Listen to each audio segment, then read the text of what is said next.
Husband had sex with mistress in front of wife. She blocked him and he panicked. Amelia froze in front of the half-open bathroom door.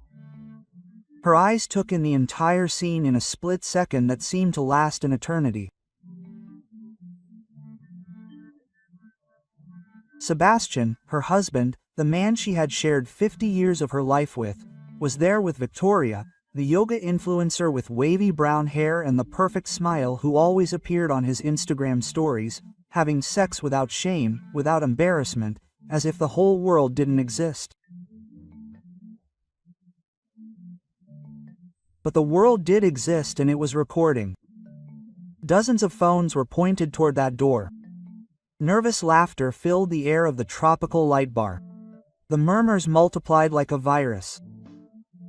And Sebastian, upon seeing her, showed no remorse, no guilt, he simply smiled. That arrogant smile that Amelia had seen so many times when he thought he was in control of everything. Victoria laughed. A high-pitched laugh pierced Amelia's chest like a knife, but she didn't scream, she didn't cry, she didn't make a scene, she simply turned around. She grabbed her bag from the table where she had waited like an idiot for 20 minutes and walked toward the exit with her back straight and her eyes fixed straight ahead. People were watching her, some with pity, others with morbidity, but Amelia paid them no attention. She left the bar, got in her car, started the engine, and as she drove through the illuminated streets of San Jose towards her apartment in Escazú, she took out her cell phone at a stoplight, opened WhatsApp, searched for Sebastian's contact and without thinking twice, blocked him. Then Instagram blocked, calls blocked, email blocked, everything. In less than 2 minutes, Sebastian Montalban ceased to exist in her digital world, and that simple, silent, definitive action would unleash a panic in him that he had never experienced in his life. But let's go back to the beginning. Let's go back to 6 hours ago, when Amelia Rios Navarro still believed that her life was stable, that her marriage was solid, that bad things happened to other people. Before we know everything, comment on where you're watching us from. We love reading your comments and knowing that our stories reach far and wide. Now, let's continue. That morning, Amelia woke up at 6 a.m. as always. The apartment in Escazú was silent. Sebastian had left early, according to the message he left on her nightstand. He had an important meeting with a potential client, or so it said. Amelia had no reason to doubt, she never had any.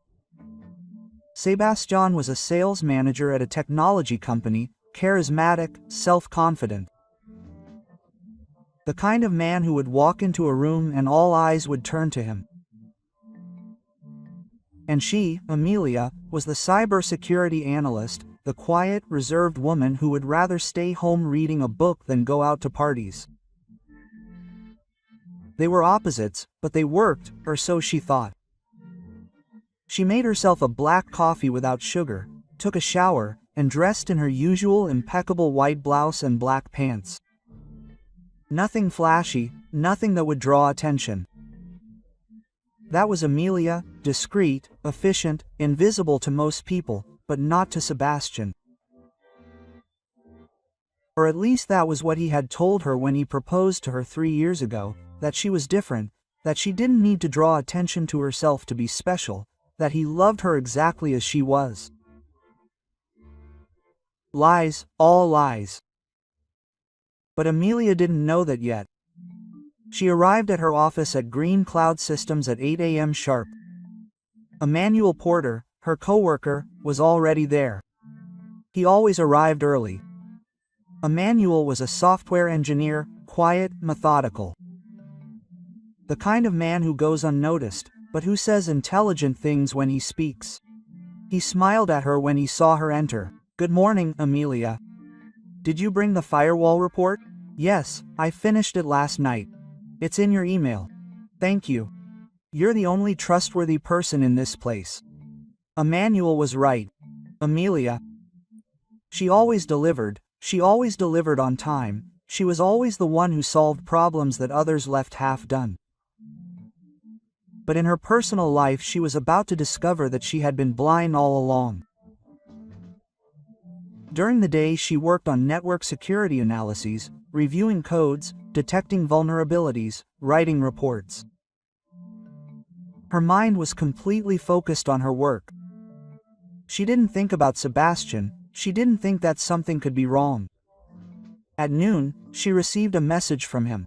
Hello, my love, the meeting went on too long. See you tonight. I love you.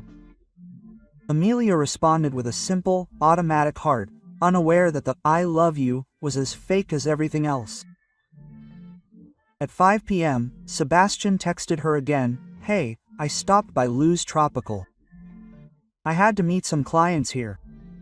Why don't you come over when you get off work? We can have dinner together. Quote. Amelia didn't like bars, she didn't like the noise, she didn't like the crowds, but Sebastian insisted, Come on, my love. It's been weeks since we've been out, just for a little while. I promise we'll leave early. Quote. She accepted. How could she deny something to the man she loved? How could she say no when he seemed so enthusiastic? Okay, I'll leave at 6, I'll be back around 7. Perfect, I'll wait for you here. Quote. And that's how Amelia ended up driving to the Lou's Tropical bar that night, not knowing that she was heading straight for the worst humiliation of her life. The bar was packed, loud music, blue and pink neon lights illuminating the tables, young people, laughter, clinking glasses. Amelia went in and looked for Sebastian with her eyes. She saw him at a table in the back, alone, with no customers, no one, just him, with his white shirt rolled up and that smile he used when he wanted something. Hello, my love, you're just in time. The customers had to leave, but since we're here, let's have a nice dinner. Amelia sat across from him. They ordered food, he ordered a beer, she a mineral water. They chatted. Well, he talked about his day, about how well the meeting had gone, about how successful was. Amelia only nodded. She listened half-heartedly, checking her phone from time to time, answering pending work emails. Then, Sebastian got up. I'm going to the bathroom, I'll be right back. He ordered another beer. Amelia nodded. He walked away to the back of the bar. 5 minutes passed. 10:15 Amelia began to get restless. She looked toward the bathroom area. There was a line of people waiting, but Sebastian wasn't there. 20 minutes later the food arrived. His food got cold on the plate. Amelia dialed his number. He didn't answer, she wrote to him on WhatsApp. The message was delivered, but it wasn't read. Strange, very strange. Then she noticed something. A woman at the next table was looking at her, not with curiosity, with pity. That look someone gives you when they know something you don't, when they know you're about to suffer. Amelia frowned. What's wrong? Why are you looking at me like that? The woman quickly looked away, but someone else, a young man with his cell phone held high, he was recording towards the bathroom area and he wasn't the only one. There were at least 5 more people doing the same thing. Some were laughing, others were whispering amongst themselves and they were all looking in the same direction. Amelia's heart began to beat faster. Something was wrong, very wrong. She got up from the table, walked towards the bathroom area. The murmurs increased as she walked. The gazes were fixed on her and then she heard laughter, not normal laughter, mocking laughter, complicit and moans, unmistakable moans. Her stomach contracted, her legs trembled, but she kept walking. She had to see, she had to confirm what her intuition was already screaming at her. The door to the women's bathroom was ajar. Amelia approached, slowly pushed the door open and there was the scene that would shatter her life into 1,000 pieces. Sebastian, her husband, the man who had promised her eternal love, was with Victoria Ledesma, the yoga influencer who always commented on his Instagram posts, the one who always appeared in the photos of the company's events, the one Amelia had seen so many times in Sebastian's stories and never suspected a thing because she trusted him, because she believed in him. They were having sex without a care in the world, shamelessly, without a care, as if no one could see them. But everyone saw them because the door was open, because Sebastian had wanted it that way, because it was an act of power, of control, of deliberate humiliation. And when he saw her standing there, with her eyes open and her face pale, he showed no remorse, he didn't cry out in surprise, he didn't try to cover himself, he simply smiled, that damned arrogant smile. And Victoria laughed, a high-pitched, provocative laugh, as if Amelia were the joke, as if her pain were entertainment. And in that moment something broke inside Amelia, but it wasn't her will. It wasn't her strength, it was her last emotional connection with that man, because she understood something fundamental. Sebastian didn't love her, he never had. She had been convenient, comfortable, the perfect wife who didn't ask questions, who didn't bother, who worked and paid half the everything, while he did what he wanted, with who he wanted, without consequences. So far Amelia hasn't screamed, she hasn't cried. She hasn't thrown herself into a fit of rage, she hasn't complained to Sebastian, she simply turned around, walked to her table, grabbed her bag, left money to pay her share of the bill, and left the bar. She heard the whispers behind her, the laughter, the comments. Poor woman, what a humiliation, how can she remain so calm? I would have made a scene, but Amelia wasn't one for scandals. She was one for decisions, clean breaks, silences that scream louder than any insult. She got in her car, started the engine, and as she drove through the brightly lit streets of San Jose, with the neon lights reflecting off her windshield, she pulled out her cell phone at a stoplight. She opened WhatsApp. Sebastian Montalban blocked. Instagram Sebastian Montalban blocked. Calls blocked. Email blocked. Every app, every social network, every point of contact deleted, erased, blocked.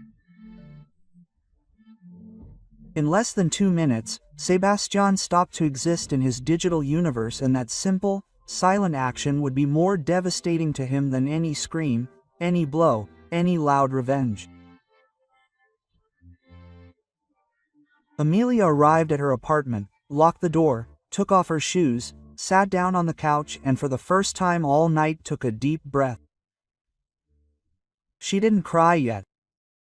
The pain would come later. But at that moment all she felt was clarity, a cold, crystalline clarity. Her marriage was over, not because she had decided it that night, but because it had probably ended a long time ago and she simply hadn't realized it. Meanwhile, at the Luz Tropical Bar, Sebastian came out of the bathroom adjusting his shirt. Victoria followed him, still laughing, as if they had pulled the funniest prank in the world. He looked for Amelia with his eyes. The table was empty, the plate of food cold, the money on the table. Sebastian frowned, walked over, looked around. She was gone, he laughed. She'll be right back, she always comes back. He took out his cell phone, dialed Amelia's number. The call didn't go through. He tried again. Same thing, he opened WhatsApp. Message not delivered. His smile began to fade. He tried Instagram, couldn't find her profile. How strange, he searched for her name. Nothing, as if she had disappeared. Victoria looked at him strangely. What's wrong? Nothing. Give me a second. Sebastian called again. The call didn't go through, and then he felt something he had never felt in his life. Panic. Real panic. Because Sebastian Montalban was used to being in control, to women chasing him, to Amelia always there waiting, forgiving, enduring. But something was different this time. This time she wasn't waiting, this time she wasn't forgiving. This time she had simply left and blocked him everywhere, without saying a word, without giving him the chance to explain, without giving him the power to manipulate her again. And that simple act of digital blocking terrified him more than anything else in his life. The light of dawn was streaming through the white curtains of Victoria's apartment. Sebastian opened his eyes slowly. For a moment, he forgot where he was. The ceiling wasn't the same, the sheets smelled different, like sweet perfume and incense. Victoria slept next to him, her wavy brown hair spread across the pillow, but Sebastian's mind wasn't there. He was miles away in the Escassu apartment with Amelia. He grabbed his cell phone from the nightstand. 6 in the morning, 32 undelivered messages. 17 calls that didn't go through, all to Amelia, all blocked. He opened WhatsApp again, wrote another message. Amelia, please, we need to talk. It was a mistake. It didn't mean anything. The message was left with a single check mark. Not delivered. He tried calling. The call didn't even ring. Straight to voicemail. Blocked. Everything blocked. Sebastian got out of bed carefully so as not to wake Victoria. He got dressed in silence. He needed to get out of there. He needed to think. He needed a plan, but above all he needed to talk to Amelia, explain to her, convince her, make her understand that last night had been nothing, just a stupidity, a moment of weakness. She had to forgive him. She always forgave him. She was always there, calm, understanding, waiting. But something in Sebastian's stomach told him that this time it was different. This time Amelia wasn't waiting. She left Victoria's apartment without leaving a note. She got in her van. She drove through the empty streets of San Jose towards Escassu. Traffic hadn't started yet. The streets were quiet. But his mind was in chaos. What had happened? Why had she blocked him without saying anything? Why hadn't she yelled at him? Why hadn't she made a scene? That he would have understood. The screams, the tears, the dramatic scene, but the silence, the blocking, the total disappearance, that disconcerted him, terrified him, because Sebastian Montalban needed reactions, he needed drama. He needed to know that he still had power over people's emotions. And Amelia hadn't given him anything. Only silence. He reached the building where they lived.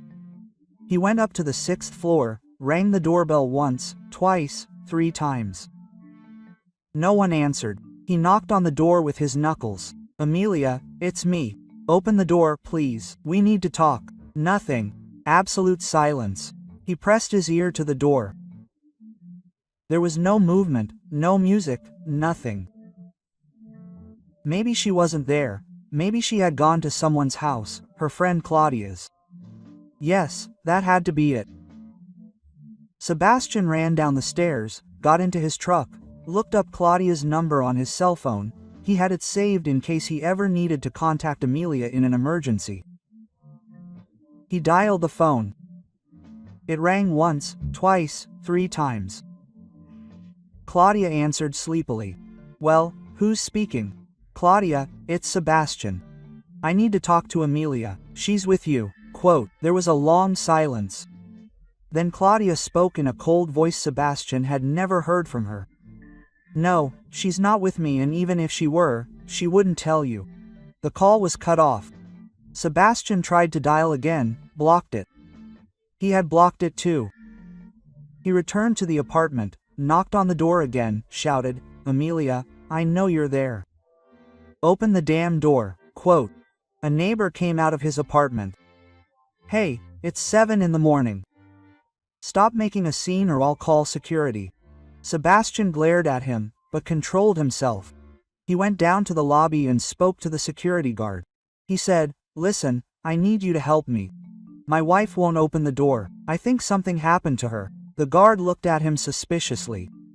His wife left about an hour ago with suitcases. She left in an Uber. Sebastian felt the floor move beneath his feet. She left with suitcases. Where to? The guard shrugged. Quote, "I don't know. It's none of my business." Sebastian staggered out of the building. This couldn't be happening. Amelia couldn't just leave, not without talking, not without giving him a chance to explain. Meanwhile, 20 minutes away, in a small coffee shop near Green Cloud Systems, Amelia was sitting across from Claudia Serrano. Her best friend had arrived at the apartment that morning with 2 large cups of coffee and a worried look on her face. When Amelia opened the door, Claudia expected to find a devastated woman, swollen eyes, a red face, tears, but Amelia was calm, too calm. She had her hair tied back in a ponytail, wearing jeans and a gray sweatshirt. There were no tears on her face. Her eyes were clear, cold, calculating. Claudia entered the apartment and closed the door behind her. "Amelia, I saw the videos, they're everywhere. I'm so sorry." Amelia took one of the coffees and sat on the couch. "Thank you for coming." Claudia sat down next to her. "Let me see them." Claudia hesitated. "Are you sure?"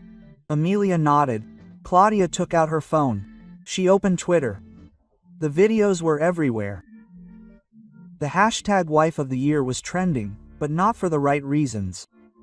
The videos showed everything. The bathroom door ajar, Sebastian with Victoria, the laughter, people filming. And then, in some videos taken from another angle, Amelia was seen standing in front of the door with a pale face but no expression, turning around, leaving the bar, not screaming, not crying, not doing anything. The comments were a mix of everything. Some pitied her. "Poor woman, what a humiliation." Others criticized her. Why didn't he slap her? I would have made a big deal out of it." And others, the worst ones, made fun of him. He must have cheated on her for a reason. She must be boring in bed. Amelia watched the videos without blinking, without changing her expression. When she finished, she handed Claudia her phone back. "I see." Claudia looked at her with concern. "Amelia, are you okay? Do you want to talk about this?" Amelia took a sip of coffee. "I'm fine, really." Claudia frowned. "I don't believe you. No one is okay after something like this." Amelia looked her straight in the eyes. "Claudia, I've been feeling for months that something was wrong, that Sebastian was distant, that there was something he wasn't telling me, but I didn't want to see it, I didn't want to accept it. Last night he did me a favor. He showed me exactly who he is and I made a decision. I blocked him everywhere and that was it." Claudia opened her mouth to respond, but the words didn't come out because Amelia wasn't pretending, she wasn't in denial, she wasn't suppressing her emotions, she had simply made a decision and the peace on her face was real. But blocking him wasn't enough. Amelia knew Sebastian would try to find her, call her from other numbers, go to his job, make a scene. That's why she had packed 2 suitcases that morning, clothes, important documents, her laptop, all the essentials. And she left. She didn't tell Claudia where she was going, she didn't tell anyone, she simply disappeared because she needed space, she needed time to process and, above all, she needed to make sure Sebastian couldn't find her until she was ready. At 9 a.m., Sebastian arrived at the Green Cloud Systems offices, parked his van in the visitors area, entered the lobby, and spoke to the receptionist. "Good morning, I'm here to see Amelia Rios, Cybersecurity Department." The receptionist checked her computer. "She has an appointment." "No, but I'm her husband. I need to talk to her. It's urgent." The receptionist looked at him skeptically. "Let me call her." He picked up the internal phone, dialed an extension. "Miss Rios, you have a visitor at the front desk. Her husband." There was a pause. The receptionist listened, then hung up and looked at Sebastian. "I'm sorry. She says she doesn't want to see you and has requested that you not be allowed in the building. I'm going to have to ask you to leave." Sebastian felt the blood rush to his head. "How? You can't do that. I'm her husband." The receptionist remained calm. "Sir, this is private property. If Miss Rios doesn't want to see you, I can't let you in. Please, leave or I'll have to call security." 2 security guards had already approached. Sebastian looked at them. Then he looked at the receptionist, then he looked toward the elevators. He thought about running, about going up the stairs, about finding Amelia and forcing her to listen to him. But the guards read him. One of them put himself between Sebastian and the elevators. The other spoke in a firm voice. "Sir, please don't make this any harder." Sebastian clenched his fists, turned around, left the building with long, furious strides, got into his truck, hit the steering wheel with both hands, screamed a scream of frustration, of helplessness, of rage, because for the first time in his life, Sebastian Montalban was out of control and didn't know how to get it back. Meanwhile, on the 12th floor of Green Cloud Systems, Amelia sat at her computer. Emmanuel Porter walked over to her cubicle. He saw that she was reviewing codes as if nothing had happened. "Amelia, you just turned your husband down at the front desk and you're working like a normal day. Are you sure you're okay?" Amelia didn't look up from the screen. "I'm fine." Emmanuel sat in the chair next to her. "I saw the videos. Everyone saw them. I'm so sorry." Amelia finally looked at him. "Thank you, but it's over now. I just want to move on with my life." Emmanuel hesitated, then he spoke in a soft voice. "Look, I know this isn't my place, but if you need a place to stay for a while, I have an extra room at my place. You can use it, no strings attached, no questions asked. Just a safe space." Amelia looked at him for a long moment. Emmanuel had always been kind to her, respectful. He'd never tried anything, never crossed any boundaries, he was just a good partner. And at that moment that was exactly what she needed. "Thank you. I accept."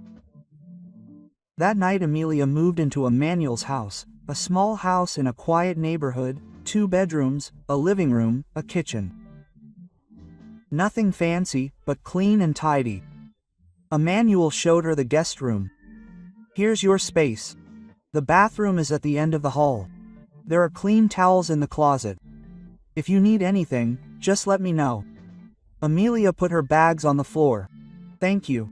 Seriously, I don't know how to repay you for this." Emmanuel smiled.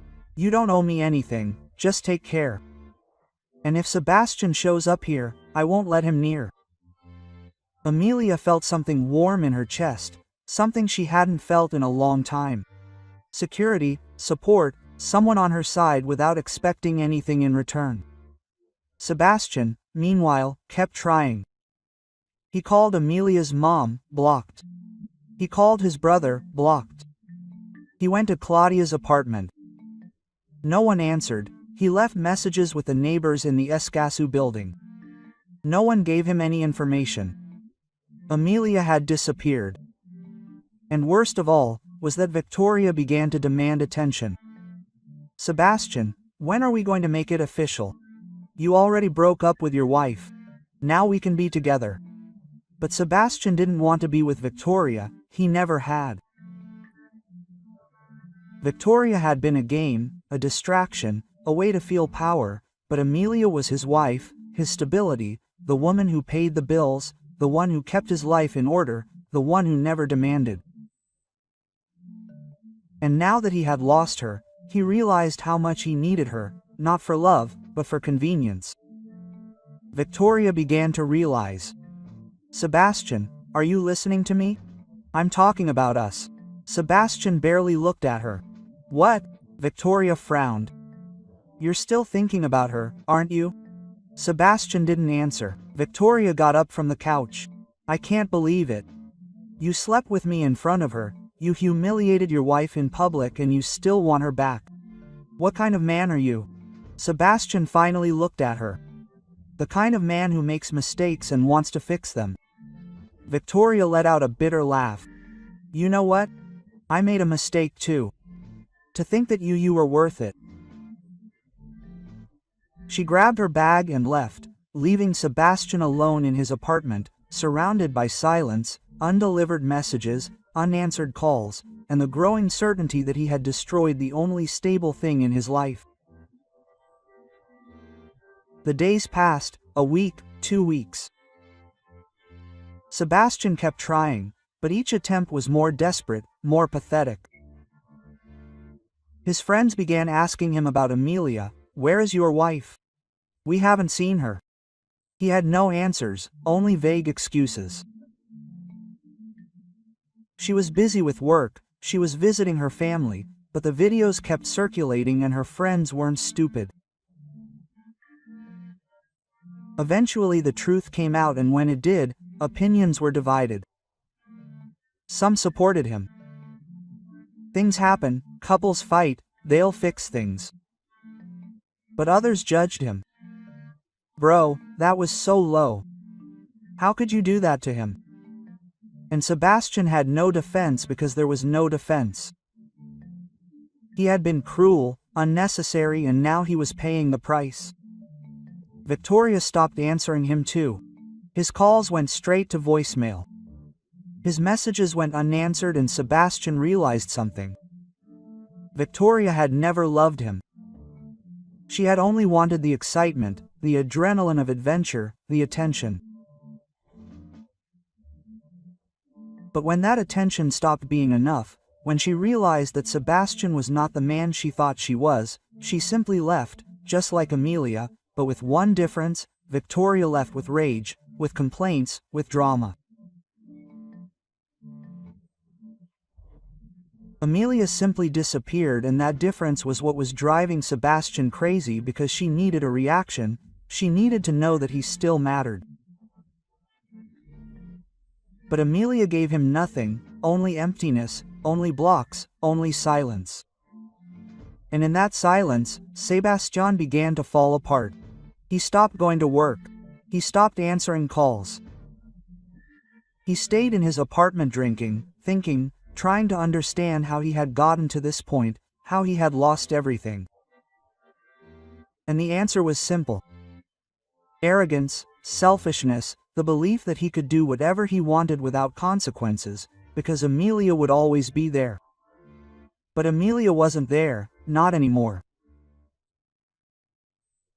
And while Sebastian was sinking into his own misery, Amelia was building a new life far from him, far from the pain, far from the humiliation, building something better, something that never included Sebastian Montalvan.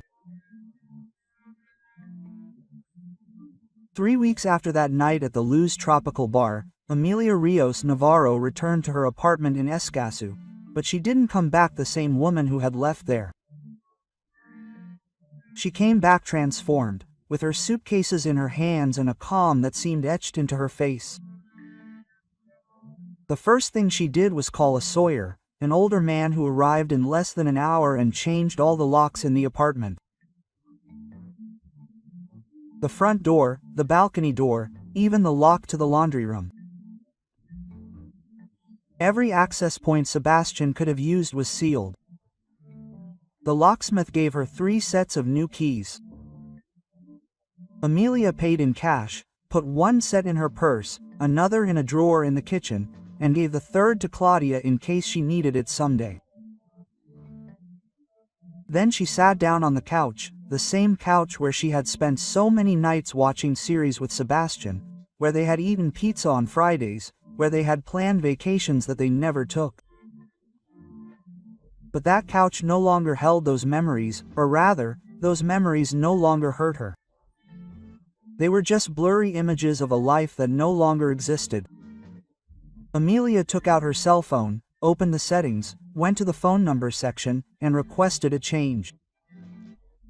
In 2 hours she had a completely new number, a number Sebastian would never know. She sent the new number only to important people: Claudia, Emmanuel, her mother, her brother, her boss at Green Cloud Systems, and blocked the old number so that no messages could get through. Sebastian, well, so much so, he kept trying.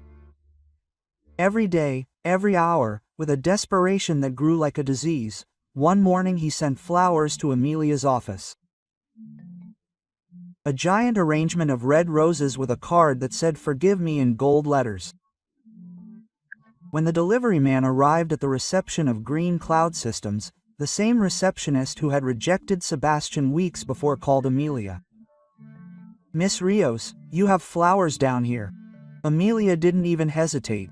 "They're from Sebastian Montalban." The receptionist checked the card. "Yes." Amelia took a deep breath. "Please. Return them, I don't want them. And add your name to the list of people who can't send anything in my name." The receptionist smiled slightly. "With pleasure." The flowers were returned. Sebastian received the notification that the package had been rejected. He felt something inside him break. The next day he wrote a letter, a long letter full of apologies, promises, explanations that explained nothing. He put it in a white envelope, wrote the address of the apartment in Escazú, and he sent it by certified mail. 2 days later, the letter arrived. The postman rang the doorbell. Amelia opened the door, saw the envelope, saw the sender's name, Sebastian Montalban, and handed the envelope back to the postman.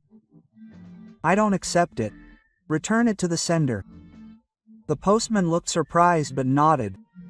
The letter was returned to Sebastian unopened. He received it back with a red stamp that said, "Rejected by recipient." And those words hurt him more than any insult. Sebastian tried to talk to Claudia again. He looked her up in the newspaper where he worked. He asked for her at the reception. "Claudia Serrano. I need to talk to her.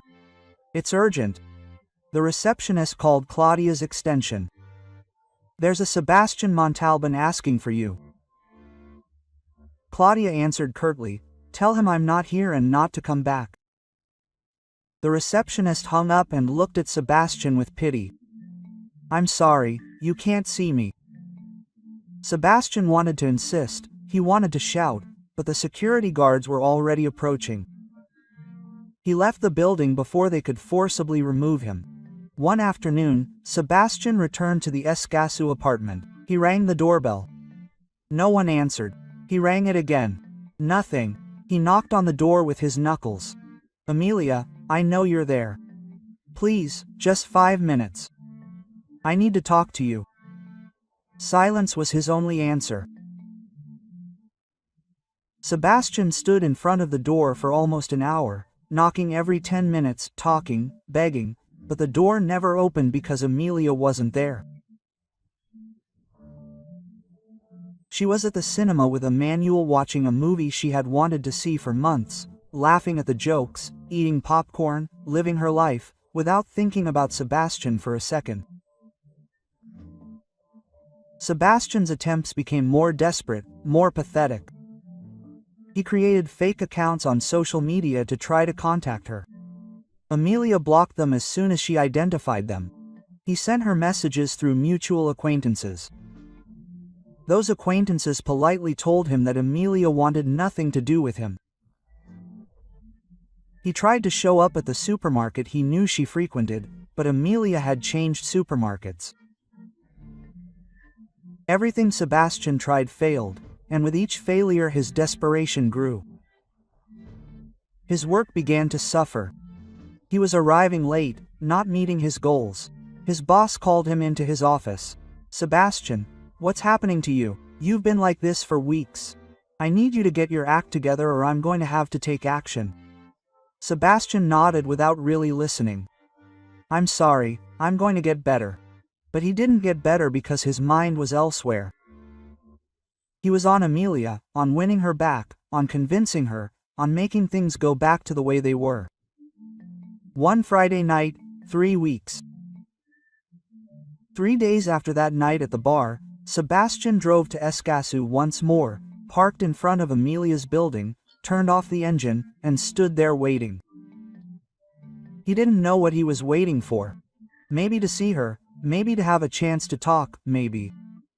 Perhaps simply confirming that she still existed.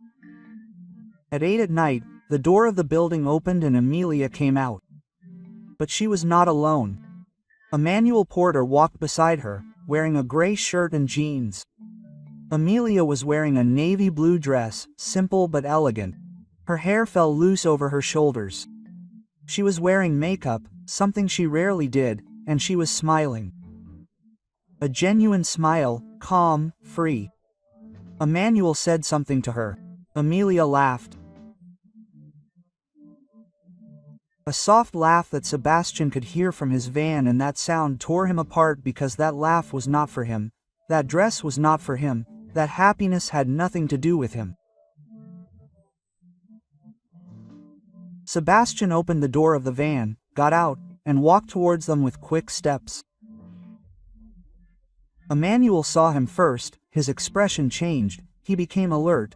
He subtly placed himself between Sebastian and Amelia, not aggressively, but firmly, with a stance of someone protecting something valuable. Amelia. Sebastian said her name in a voice that tried to sound calm, but that trembled. In desperation. I need to talk to you, please.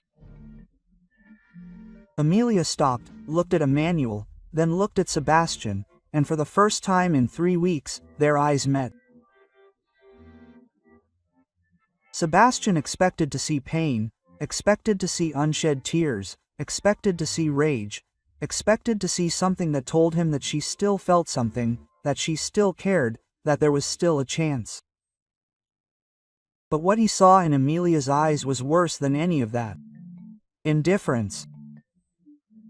A cold, complete indifference, as if she were looking at a stranger, as if she were looking at someone she once knew, but who no longer meant anything. As if all the years together, all the moments shared, everything they had built had evaporated, and in its place was only an emptiness where Sebastian no longer existed. Amelia spoke in a calm voice. Without emotion. We have nothing to talk about. Please, leave me alone. Sebastian felt like the world was collapsing. No, wait, just listen to me. I can explain, I can change, I can be better. Amelia shook her head. I've heard enough that night and I've made my decision. Now, please, get away. Sebastian took a step towards her. Emmanuel stood completely in front of her. His voice was firm, but not aggressive. You heard her. She won't ask you again. Go away. Sebastian looked at him. Who are you to tell me what to do? Emmanuel didn't flinch. I am someone who respects her, something you never did. Sebastian wanted to respond, he wanted to scream, he wanted to push Emmanuel away, he wanted to do something, anything, but then he looked at Amelia again and saw that she wasn't looking at him. She had already turned around, she was already walking away with Emmanuel by her side, as if Sebastian didn't exist, as if he had never existed. And that image, seeing her walk away, seeing her continue with her life, seeing her free, seeing her happy without him, that destroyed Sebastian more than any scream, more than any fight, more than any insult, because it showed him the truth, a truth that he had been denying for weeks. She didn't need him. She didn't love him. She didn't miss him, she had simply moved on and he had remained trapped.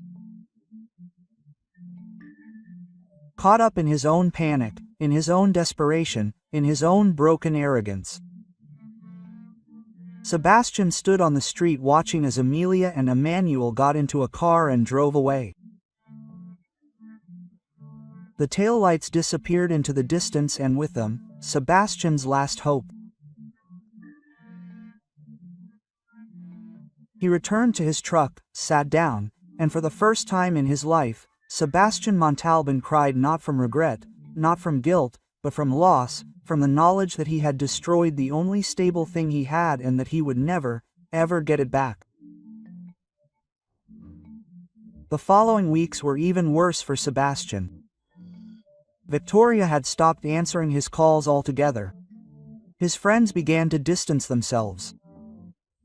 Some told him directly, "Bro, what you did was very low. I can't support you in this." Quote. Others simply stopped inviting him, stopped seeking him out, stopped responding, and Sebastian was left alone. His job finally let him go. His boss handed him a termination letter. "We've been patient, but your performance has been unacceptable, effective immediately." Sebastian didn't even argue, he just picked up the box of his belongings and left. Meanwhile, Amelia was flourishing. A month after that night at the bar, her boss called her into his office. "Amelia, we've been evaluating your performance and we'd like to offer you a promotion to cybersecurity manager with a 30% raise. What do you say?" Amelia felt a warmth in her chest. "I accept." Her boss smiled. "Excellent. You start next week." Amelia left the office with a smile. Emmanuel was waiting for her outside. "And how did it go?" Amelia hugged him. "I got promoted." Emmanuel picked her up off the floor and spun her around. "I knew it.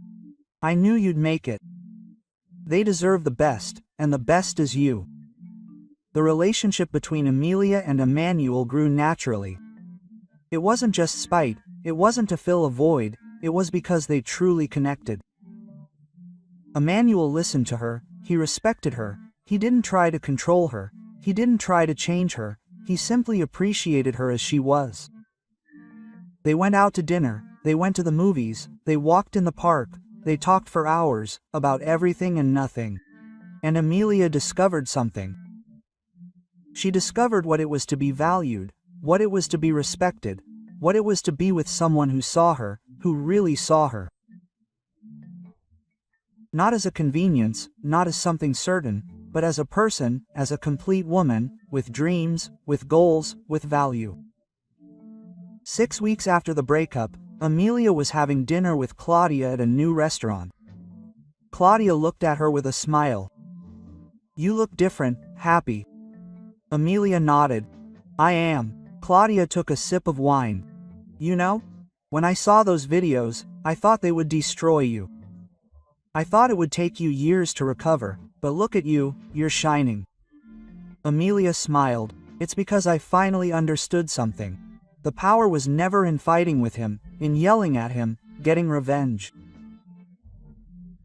The power was in letting go, in blocking him, in moving on, because in the end he was the one who needed me, not him." Claudia raised her glass. She toasted to that, to women who know their worth. Amelia clinked her glass against Claudia's to women who don't stay where they're not valued. Sebastian, for his part, fell deeper and deeper. He lost his apartment because he couldn't pay the rent. He moved in with a friend who still talked to him, but even that friendship quickly frayed. Sebastian became bitter, resentful. He blamed everyone but himself. He blamed Amelia for not forgiving him. He blamed Victoria for tempting him. He blamed the world for being unfair, but he never blamed himself. He never accepted that he had been the architect of his own destruction. One night, months later, Sebastian was in a cheap bar drinking alone. He saw a young couple laughing, happy, and felt a pang of envy. That was what had happened to him, and it had destroyed him. He took out his cell phone, looked for the Amelia's name in his contacts. He still had it saved, though blocked, though useless. He looked at the last message he had sent her months ago, undelivered. And finally, after months of denial, Sebastian accepted the truth. Amelia would never come back. She had moved on. She had built a better life without him. And he had been trapped in his own panic, in his own ruin, paying the price for his arrogance, his cruelty, his disrespect. Meanwhile, Amelia was in her renovated apartment. She had changed the furniture, she had painted the walls, she had turned that space she had once shared with Sebastian into something completely hers. Emmanuel was with her, making dinner, laughing about something silly. And Amelia realized something. She realized that the real rebirth had not been loud, it had not been dramatic, it had not been an epic revenge, it had been silent, it had been in the blocking, in the decision to let go, in the ability to move forward without looking back, because the real power was never in shouting, it was never in fighting, it was never in destroying the other.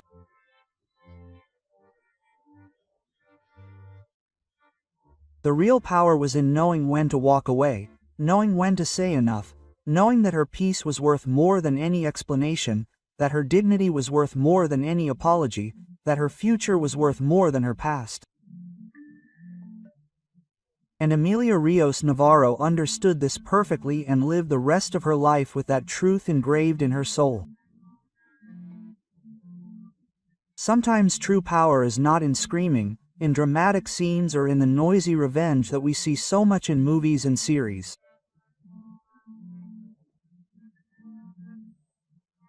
True power is in silence, in that ability to look pain straight in the eye and decide that your peace is worth more than any explanation, that your dignity is worth more than any empty apology, that your future is worth infinitely more than clinging to a past that only hurts you. Amelia's story teaches us something fundamental that we often forget in the midst of pain. It teaches us that letting go is not surrendering, letting go is freeing yourself. It is understanding that there are battles that you do not need to fight because your victory does not lie in convincing someone of your worth, but in knowing it yourself. Amelia did not need to scream to be heard, she did not need to fight to prove it, her strength. She simply blocked, let go, and moved on. And that simple, silent act was more devastating to the one who underestimated her than any elaborate revenge. Because when someone humiliates you, when someone betrays you, when someone shows through their actions that they don't value you, the best response is not to stoop to their level, the best response is to rise up, to pack your bags, change the locks on your life, and build something better, something where respect is non-negotiable, where love doesn't hurt, where your presence is appreciated and not taken for granted.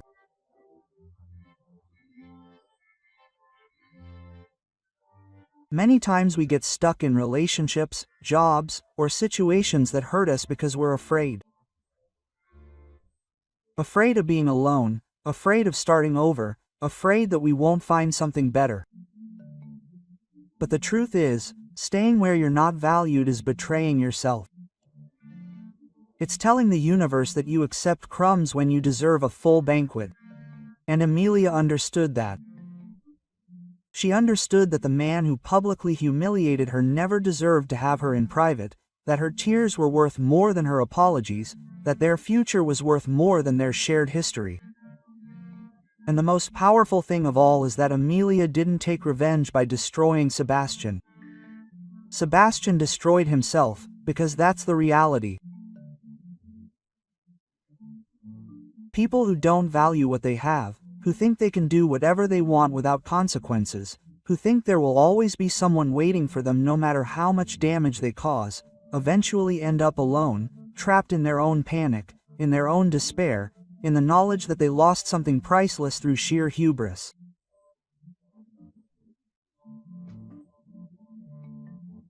In the meantime, people like Amelia flourish, get that promotion, meet someone who truly values them, rebuild their lives on a stronger foundation because they learned the most important lesson. They learned that their worth does not depend on someone else acknowledging it. Their value exists. And anyone who doesn't see it simply doesn't deserve to be in their life. So if you're going through something similar, If someone has betrayed you, if someone has made you feel small, remember this. You don't need to scream to be strong. You don't need to seek revenge to take back your power. You just need to let go. Block, move forward, build something better, because true rebirth is not noisy, it is silent, it is firm, and it is definitive. And when you look back, not with pain, but with relief, you will know that you made the right decision, the decision to choose yourself, to value yourself, to not stay where you are not valued. And that is the greatest victory of all. If you like this story, leave your comment and tell us from which country you are watching us. It is very important to us. Leave your like and subscribe to the channel to continue receiving incredible stories like this new story that is appearing for you now. Click on the story that is appearing on the screen and be amazed.